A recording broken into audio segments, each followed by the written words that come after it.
Assalamualaikum warahmatullahi wabarakatuh.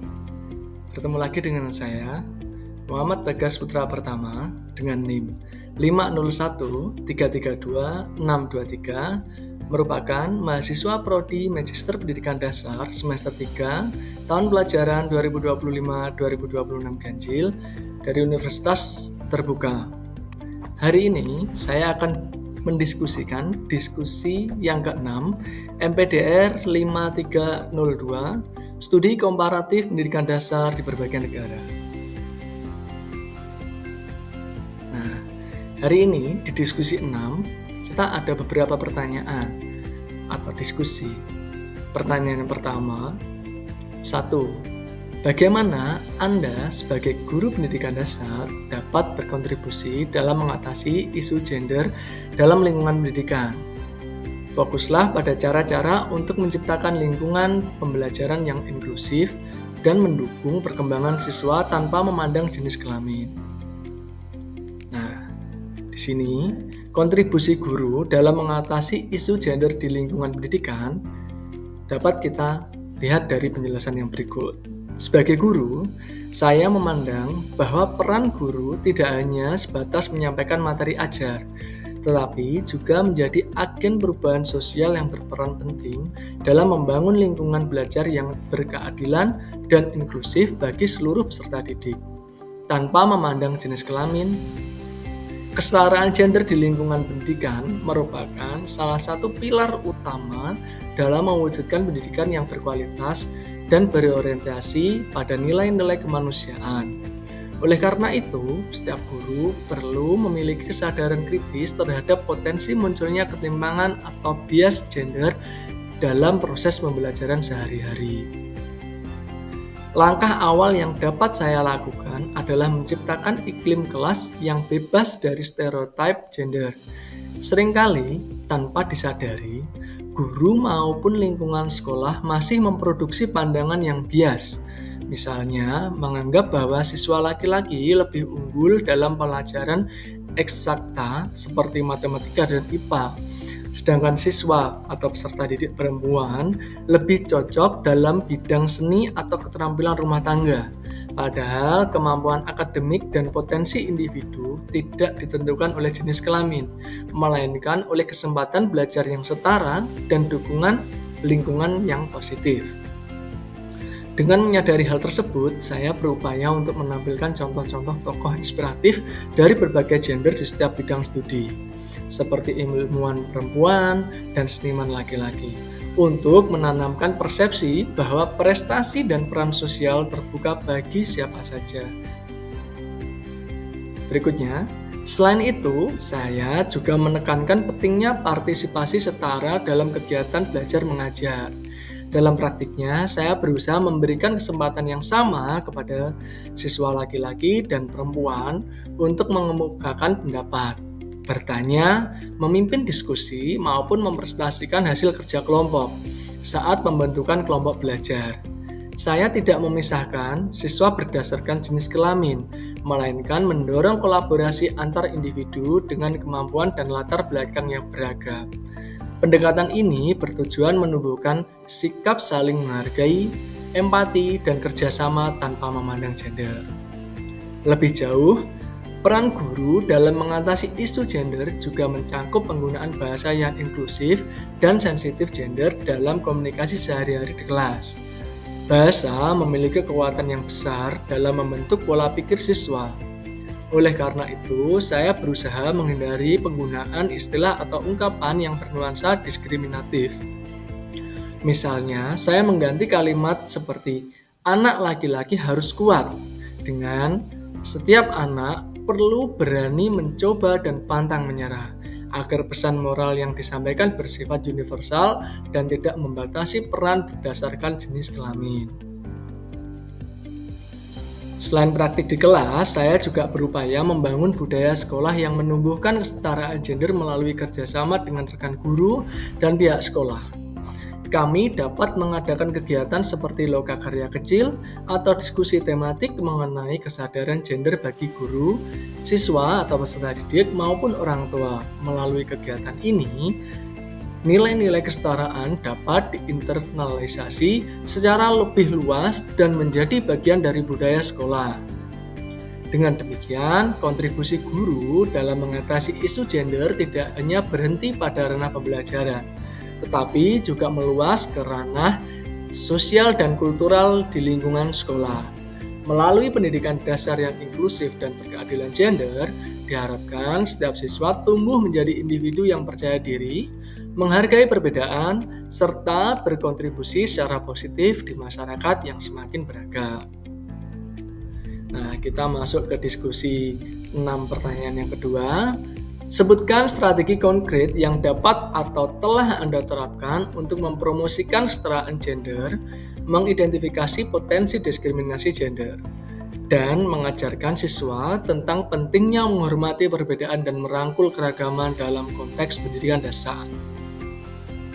Nah, berikut strategi konkret untuk mempromosikan kesetaraan gender. Nah, strategi yang dapat kita terapkan antara lain, yang pertama, kurikulum dan bahan ajar sensitif gender. Maknanya, memilih buku teks atau media pembelajaran yang menampilkan peran laki-laki dan perempuan secara setara, serta menghindari bias dalam contoh atau ilustrasi. Yang kedua, pembelajaran kolaboratif. Artinya, menggabungkan siswa dalam kelompok campuran agar mereka belajar bekerja sama tanpa membedakan jenis kelamin. Yang ketiga, penguatan nilai-nilai kesetaraan dan empati. Melalui kegiatan tematik atau diskusi kelas tentang tokoh-tokoh inspiratif dari berbagai gender yang berkontribusi bagi masyarakat. Yang keempat, kita dapat melaksanakan refleksi diri guru. Artinya, mengevaluasi praktik pembelajaran agar secara tidak sadar memperkuat bias gender. Misalnya, dengan memperhatikan cara memberikan pujian, tugas, dan tanggung jawab yang seimbang. Yang kelima, kegiatan proyek berbasis sosial atau PJBL. Mengajak siswa membuat proyek bertema kesetaraan di sekolahku untuk menumbuhkan kesadaran dan empati terhadap perbedaan. Kita masuk ke pertanyaan yang terakhir di diskusi 6, yaitu pertanyaan ketiga. Apa tantangan utama yang mungkin dihadapi dalam mengimplementasikan pendekatan ini? Dan bagaimana Anda merencanakan untuk mengatasinya? Nah, berikut tantangan dan cara mengatasi masalah dalam mengimplementasikan pendekatan kesetaraan gender. Dalam mengimplementasikan pendekatan kesetaraan gender di lingkungan pendidikan dasar, pastinya terdapat berbagai tantangan yang cukup kompleks dan berlapis. Tantangan utama terletak pada budaya dan stereotip sosial yang telah mengakar kuat dalam masyarakat dan seringkali tanpa disadari terbawa ke dalam lingkungan sekolah. Stereotip seperti anak laki-laki lebih rasional dan lebih kuat, atau anak perempuan harus lembut dan penurut, masih banyak ditemui dalam interaksi sosial sehari-hari. Pola pikir semacam ini kemudian tercermin dalam ekspektasi guru terhadap siswa, pembagian peran dalam kegiatan belajar, bahkan dalam pemberian pujian dan hukuman. Akibatnya, tanpa kita sadari, sekolah justru dapat memperkuat bias gender yang berpotensi menghambat perkembangan potensi secara utuh. Selain faktor budaya, minimnya pemahaman guru, tenaga pendidikan, maupun orang tua mengenai pentingnya pendidikan perspektif gender juga menjadi hambatan yang tidak kalah signifikan. Masih banyak yang beranggapan bahwa isu gender bukan bagian dari prioritas pendidikan dasar.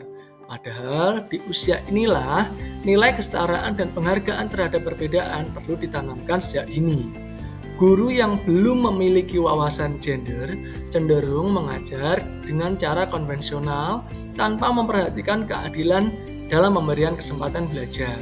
Sedangkan orang tua seringkali menanamkan peran sosial yang berbeda antara anak laki-laki dan perempuan di rumah yang kemudian terbawa di sekolah.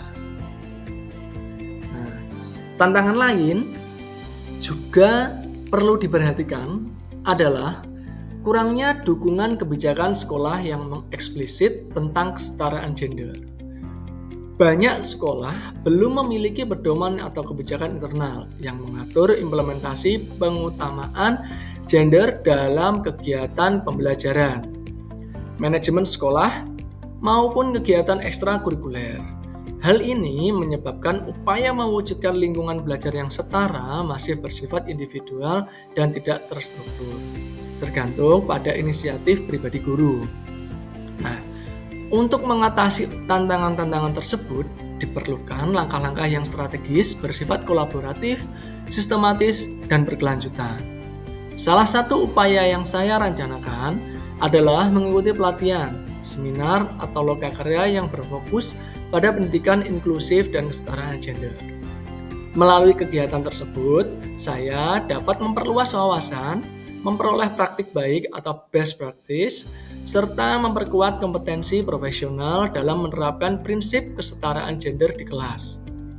Pengetahuan ini penting untuk menghindari bias yang tidak disadari dan membantu guru mengembangkan strategi pembelajaran yang lebih adil dan responsif terhadap kebutuhan siswa. Selanjutnya, saya akan melakukan kolaborasi dengan rekan sejawat dan pihak sekolah untuk menyusun kebijakan internal yang mendukung pengarus utamaan gender dalam lingkungan pendidikan.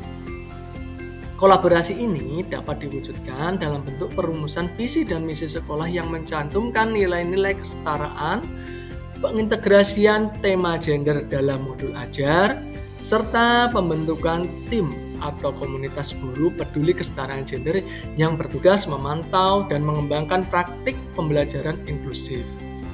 Dengan adanya kerjasama lintas pihak, kesetaraan gender tidak lagi menjadi tanggung jawab individu, melainkan bagian dari budaya sekolah secara keseluruhan. Nah, selain itu, komunikasi dan sosialisasi kepada orang tua siswa juga menjadi langkah yang penting. Saya berencana untuk melibatkan orang tua dalam kegiatan sekolah yang bertema kesetaraan gender, seperti contoh seminar parenting, kelas inspirasi, atau proyek kolaboratif antara anak dan orang tua.